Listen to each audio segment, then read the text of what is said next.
Ito ang Presidential Broadcast Service Radyo Pilipinas. Radyo Publiko ng Bagong Pilipinas para sa Bagong Pilipino. Naghahatid ng mahahalagang balita at impormasyon na guugnay ng pamahalaan sa sambayanan. Tulay sa himpapawid ng serbisyo publiko. Radyo Pilipinas. Radyo Publiko. Ang boses ng Pangulo. Sa Iloilo, Radyo Pilipinas. 585 AM. Radyo Pilipinas, Philippine Standard Time, alas 8:03 sa aga. Nagapanguna nga balita sa syudad, sa mga banwa, sa probinsya sang Iloilo, kag kaingon nga mga probinsya. Mga pananawon sa likod sang mga balita. Inyo mabatian sa Radyo Pilipinas Iloilo News. Mga balita nga magasugata sa inyo nga aga. Yin bantayan, yin sunod, yin tipon sang Radyo Pilipinas Iloilo News Team.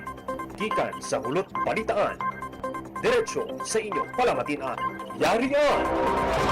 Radyo Pilipinas Iloilo News!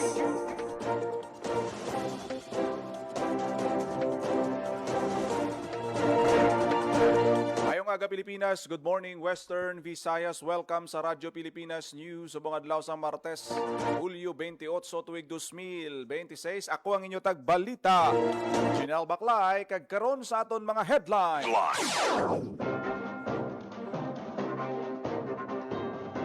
Presidente Ferdinand R. Marcos Jr. matunog agin palakpakan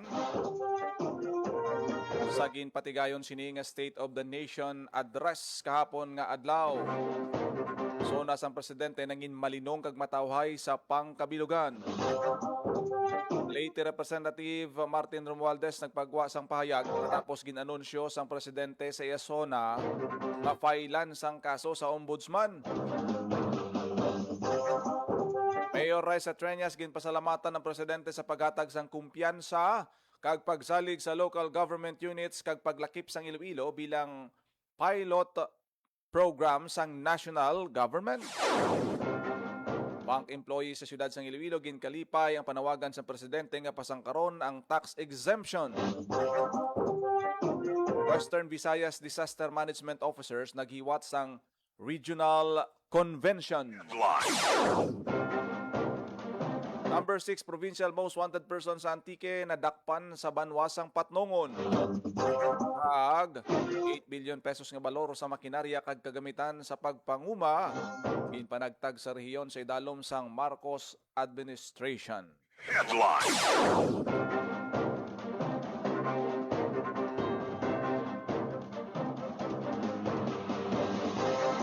Oras sa Radyo Pilipinas, Philippine Standard Time, alas 8:06 sa aga kag karon sa detalye sang aton mga balita. Radyo Pilipinas. Radyo Pilipinas News. Patunog nga ginpalakpakan kag nagstanding ovation ang yara sa plenary hall sang House of Representatives sang ginsambit sang presidente ang sa State of the Nation address ni mga tinaga nga we are Filipino, we do not yield nga ang buot silingon nakita nga mga Pilipino wala pakontrol o kung naga-surrender.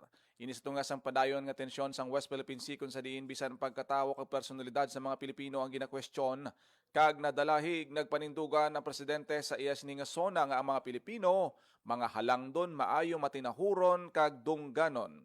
Gintapos niya ang iyasona pagi sa panawagan sang paghiluusa kag pagpabugal sang pagka-Pilipino nga nagahinyo sa mga pumuluyo nga magpabilin nga maligon sa tunga sang mga pagpanghangkat. Gintagaan man sini sang importansya ang mga balor sang dignidad, respeto kag kaluoy nga nagasiling nga mga Pilipino dapat magpadayon sa pagsakdag sang ila ginaambit nga pagkatawo kag pugsudnon nga espiritu. Radyo Pilipinas.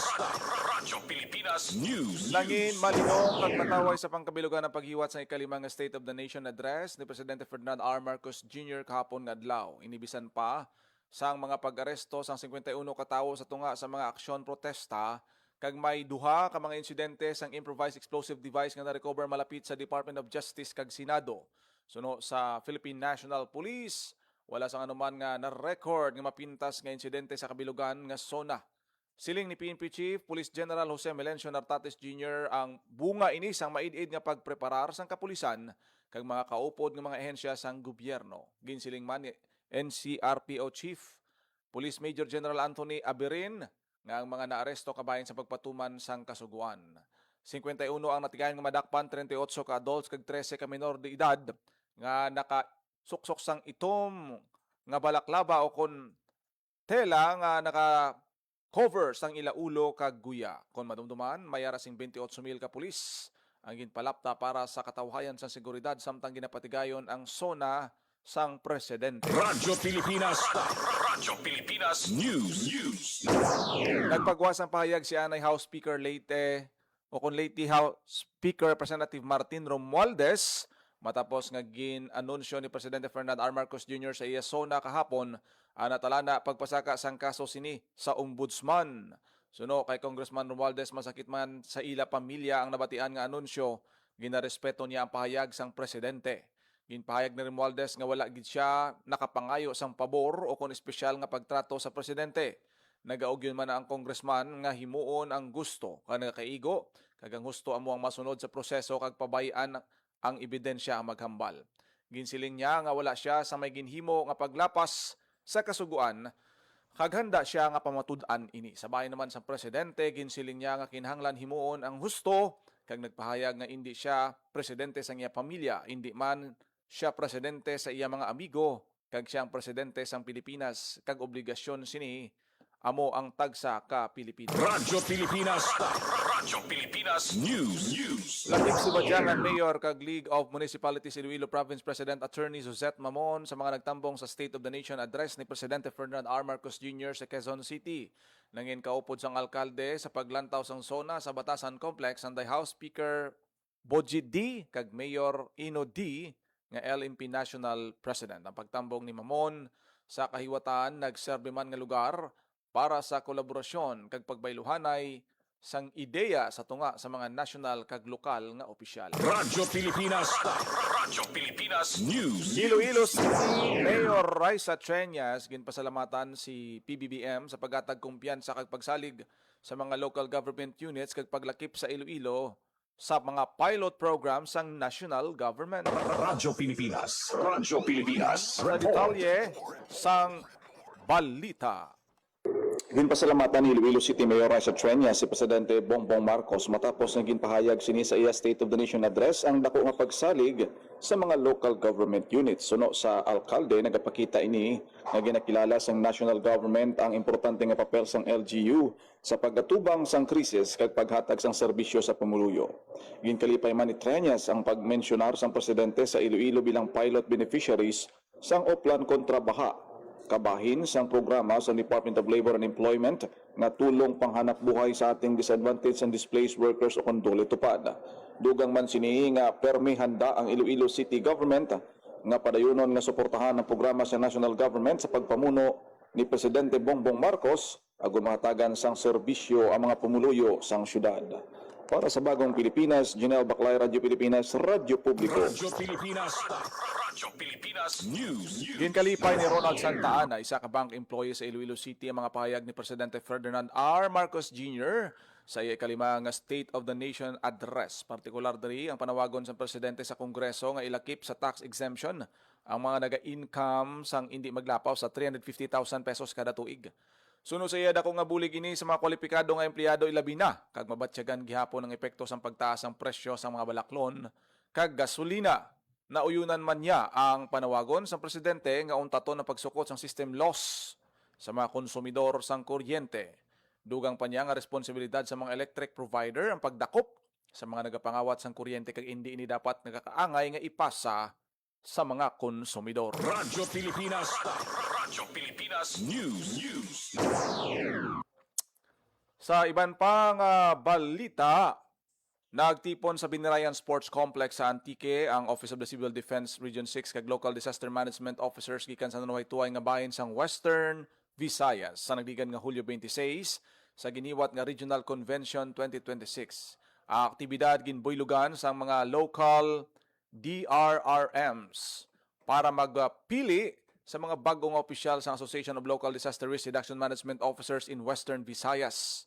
Ginkilala naman ang mga outgoing interim officers kag gindiscuss ang pinakauli nga disaster management programs kag mga pulisiya. Ginpasalamatan ni OCD6 Regional Director and RDRRMC6 Chairperson Raul Fernandez ang outgoing officers ng ilang mga serbisyo kapag paligon sa mga bago na pilian ng mga opisyal nga padayunon ng pagtrabaho para mapabakod ang disaster preparedness and response sa rehiyon. Nangin kabahin man sa pagtilipon ng pagistorya tuhoy sa mga bago nga layi kag programa para sa seguridad sa mga komunidad, lakip na ang paghatag sa mga benepisyo kag proteksyon sa mga disaster workers sa rehiyon. Ginhambal man sang Iloilo City DRRMO ang ilang mga maayong ehemplo sa pagatubang sa mga kalamidad nga pwede man sundon sang iban nga lokal nga gobyerno. Suno kay OCD6 Regional Director Raul Fernandez, dako ang mabulig sang amo nga pagtilipon agud mas mangin madasig kag maayo ang koordinasyon sang tagsa ka banwa sa tion sang aksidente kag emerhensya. Radyo Pilipinas. Radyo Pilipinas News. Estado sang wage sa Western Visayas ang ginapa-review. Radyo Pilipinas. Radyo Pilipinas. Sa detalye sang balita ni Marian Grace Ereñeta. Tripartite Wages ang Productivity Board o kon RTWPB6 nga ginpangunahan sang Department of Labor and Employment o Dollar Region 6 sang Regional Stakeholders Dialogue agud istoryahan ang pending wage petitions kag i-assess ang positions, concerns kag ebidensya nga ginpresenta sa nanuhay-tuhay nga sektor nga apektado sang wage issues sa rehiyon. Ang dialogo kabahin sang padayon nga commitment sang gobyerno sa pagpanguna ni Presidente Ferdinand R. Marcos Jr. nga maproteksyonan ang kaayuhan sa mga mamumugon. Kabahin ang dialogo sa proseso agud matumod kung may basihan nga pahanugutan ang pending nga wage petitions. Ginpangunahan ni Dolly 6 Regional Director kag RTWPB6 Chairperson Attorney Sixto Rodriguez Jr. ang dialogo nga gintambungan sa mga representante sa nanuhay-tuhay nga labor kag management sectors, lakip ang workers organizations, business process outsourcing o kon BPO industry, transportation sector, healthcare sector kag iban pa nga industriya. Gimpahayag ni R.D. Rodriguez nga antes maaksyonan ang bisan ano nga petisyon sa sweldo, kinahanglan nga usisaon sang board kung nasunod ang tanan nga legal nga kinahanglanon. Madumduman nga nakabaton ang RTWPB6 sang tatlo ka wage petition sang 2026. Lakip ang petisyon sang United Labor Western Visayas Alliance nga 250 pesos daily wage increase, lakip ang paghatag sang cost of living allowance o CONCOLA bangod sa global oil supply disruptions kag epekto sini sa regional economy. Nagpetisyon man ang Iloilo Doctors Hospital Employees Union nga miyembro sang United Labor Western Visayas sang kapareho nga petisyon kag ang BPO Industry Employees